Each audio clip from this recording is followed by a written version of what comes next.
مرتضیٰ سولنگی صاحب، جنہوں نے اپنے دور میں نالائق اور نکھٹو لوگ جو ان کے دوست تھے ان کو نوازنے میں کوئی کسر نہیں چھوڑی۔ کس نے ہاتھ کی صفائی دکھائی، کس نے کتنا مال بنایا۔ پنجاب جب بھی شریف خاندان کے ہاتھ میں آیا ہے یا وفاق، اس ملک کے اندر سوائے درندگی کے ہم نے کچھ بھی نہیں دیکھا۔ کل جو لوگ گرفتار ہوئے تھے ان میں سے 38 افراد کے اوپر FIR کروائی گئی ہے دہشت گردی کی۔ ڈوب کے مر جانے کا مقام ہے پنجاب پولیس کے لیے اور ان لوگوں کے لیے جو پنجاب پولیس کے پیچھے بیٹھ کر پشت پناہی کرتے ہیں۔ عمران ریاض خان کو ایجا مقدمے کے اندر گرفتار کیا گیا، اس پر قاضی فیض عیسی صاحب کو بالکل بھی نظر نہیں آتا، نہ وہ ایکشن لے سکتے ہیں، نہ وہ اتنی جوگے ہیں۔ بسم اللہ الرحمن الرحیم، السلام علیکم، میں ہوں گلفام چودھری، آپ دیکھ رہے ہیں میرا فیس بک پیج اور یوٹیوب چینل۔ تمام اہل اسلام کو سب سے پہلے رمضان المبارک کا چاند بہت بہت مبارک ہو۔ اللہ رب العزت اس مقدس مہینے میں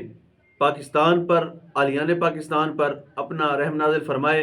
اور ہمارا ملک پچھلے 2 سال سے جس طرح کے مصائب، جس طرح کے آلام، جس طرح کے مشکلات میں گرا ہوا ہے، اللہ رب العزت نجات نصیب فرمائے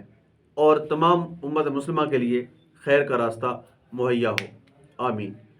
تو بڑھتے ہیں اپنی خبروں کی جانب۔ فرسٹ آف آل ہم خبر شامل کریں گے پاکستان تحریک انصاف کے حوالے سے۔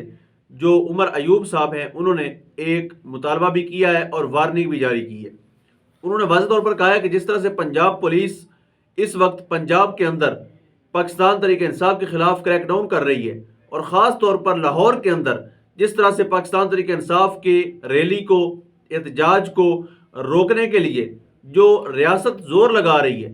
اس پر سوالیہ نشان پیدا ہوتے ہیں۔ اس پر سوال یہ جنم لیتا ہے ان کو سرکاری خزانے سے کتنا پیسہ مل رہا ہے۔ ہم ان کے اکاؤنٹس چیک کروائیں گے اور ہمارے پاس جو پبلک اکاؤنٹس کمیٹی ہوگی وہ ان کو طلب کرے گی، ان سے جواب مانگے گی، ان کے اکاؤنٹس چیک کرے گی اور حکومت کے بھی اکاؤنٹ چیک کرے گی کہ یہ پیسہ لگا کہاں پہ رہے ہیں۔ سیکنڈ، انہوں نے کہا کہ ہم آڈٹ کریں گے نگران حکومتوں کا، تو یہ بڑا اچھا قدم ہوگا یقینی طور پر۔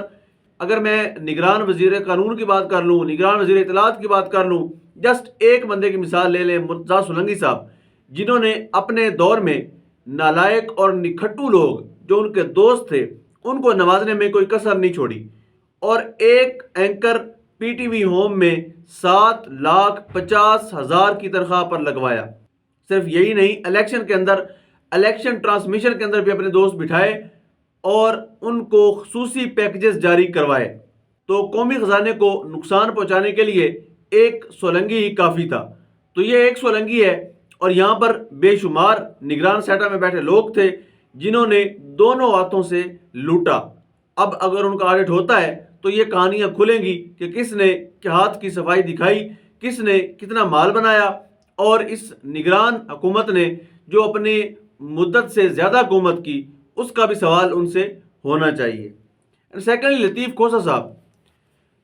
کو اس طرح سے گرفتار کیا گیا، انتہائی شرمناک حرکت تھی۔ میں نے کل کے ویلوگ میں بھی اس کی مذمت کی، آج بھی یہ کہتا ہوں کہ وہ لوگ جنہوں نے زندگی اس پاکستان میں سیاست کو دی ہے اور جو قانون کے اعلیٰ لیول کے قانون دان ہیں اور آئین اور قانون کے جاننے والے ہیں، رکھوالوں میں شمار ہوتا ہے ان کا شمار ان لوگوں میں ہوتا ہے جو آئین اور قانون کے لیے سٹینڈ لینے والے ہیں۔ تو ان کے ساتھ جس طرح سے پنجاب پولیس نے بربریت کی اور آج انہوں نے کہا کہ مجھے سعد رفیق کے کہنے پر گرفتار کیا گیا۔ ایک طرف سعد رفیق ٹویٹ کر کے جب مبارکباد دے کر کریڈٹ لیتے ہیں تو لوگوں کا یہ ماننا ہے مجھ سمیت کہ انہوں نے اعلیٰ ظرفی کا مظاہرہ کیا، انہوں نے مبارک دی اور اپنی شکست کو تسلیم کیا۔ لیکن دوسری طرف اگر واقعی لطیف کھوسہ صاحب کا یہ الزام درست ہے اور سعد رفیق صاحب نے انہیں اریسٹ کروایا ہے تو یہ انتہائی شرمناک اور قابل مذمت حرکت ہے۔ کم از کم سیاستدانوں کو ان حرکات سے دور رہنا چاہیے۔ ویسے بھی پنجاب جب بھی شریف خاندان کے ہاتھ میں آیا ہے یا وفاق، تو ہم نے اس ملک کے اندر سوائے درندگی کے، سوائے بے ایمانی کے اور سوائے انتقامی کارروائیوں کے ہم نے کچھ بھی نہیں دیکھا۔ برصورت دیکھتے ہیں کہ یہ انتقام کہاں تک جاتا ہے اور کہاں پر اس کی بریک لگتی ہے۔ اور سیاسی انتقام یہاں تک پہنچ چکا ہے کہ کل جو لوگ گرفتار ہوئے تھے ان میں سے 38 افراد کے اوپر FIR کروائی گئی ہے دہشت گردی کی، اور یہ وہ لوگ ہیں جو پاکستان تحریک انصاف کے کارکنان ہیں جو اس دھاندلی کے خلاف، یعنی فارم 45 سے ہار کر فارم 47 کے مطابق جیتنے والوں کے خلاف احتجاج کر رہے تھے۔ ان کو گرفتار کر کے ان کے اوپر ویپن ڈال کے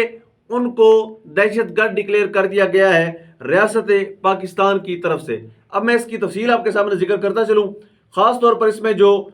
ذکر ہے حافظ فرحت عباس کا، اس پر میں لازمی بات کروں گا، کیونکہ حافظ فرحت عباس ہمارے سامنے گرفتار ہوئے ہیں، ہم نے ویڈیوز کے اندر بھی ان کو دیکھا ہے، اور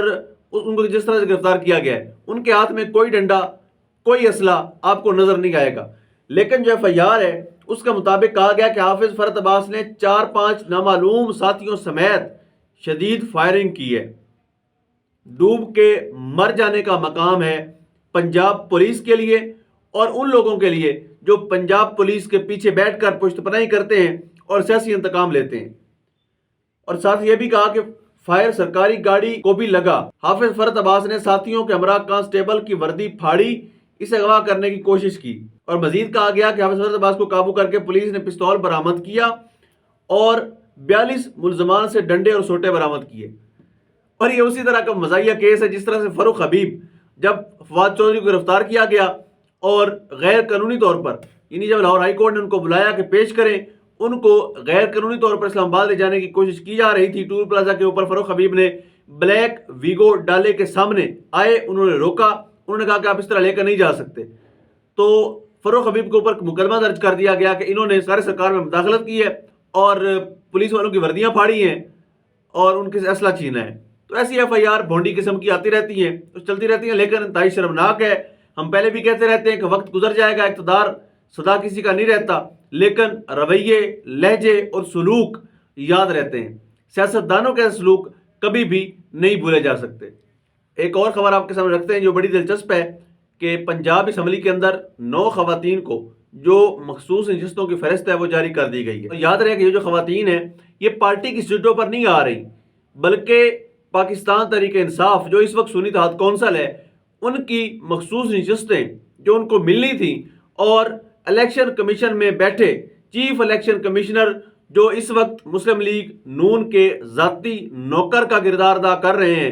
ان کی ایما پر، ان کی بے ایمانی پر، ان کی ہیرا پھیری پر انہوں نے یہ 9 کی 9 سیٹیں مسلم لیگ نون کو جاری کر دی ہیں، اور نہ لینے والوں کو شرم آئی ہے، نہ ان کو جمہوریت یاد آئی ہے، نہ ان کو آئین یاد آیا ہے، نہ ان کو قانون یاد آیا ہے۔ آئین قانون گیا بھاڑ میں، یہ ان کو تب یاد آتا ہے جب اپنے گلے پر تلوار رکھی جاتی ہے، جب ان کو کھڈے لائن لگانے کے لیے اسٹیبلشمنٹ حرکت میں آتی ہے، تب ان کو یاد آتا ہے کہ اس ملک میں آئین نہیں ہے، قانون نہیں ہے، جمہوریت نہیں ہے۔ اگر باقیوں کا حق مار لیا جائے تو مسلم لیگ نون بالکل بے شرمی، ڈٹھائی اور بے حیائی کے ساتھ قابض ہو جاتی ہے۔ آخر میں بات کریں گے سپریم کورٹ آف پاکستان میں صحافیوں کو ہراساں کرنے کے حوالے سے کیس کی سماعت ہوئی، جس میں قاضی فیض عیسی صاحب نے کہا کہ جو آئی جی صاحب ہیں ان کو فارغ کر دینا چاہیے، اور ویسے بھی صحافیوں کو ہراساں کرنے کے لیے کوئی بھی جو قانون ہے وہ اجازت نہیں دیتا۔ لیکن یہاں پر میرا ایک سادہ سا سوال ہے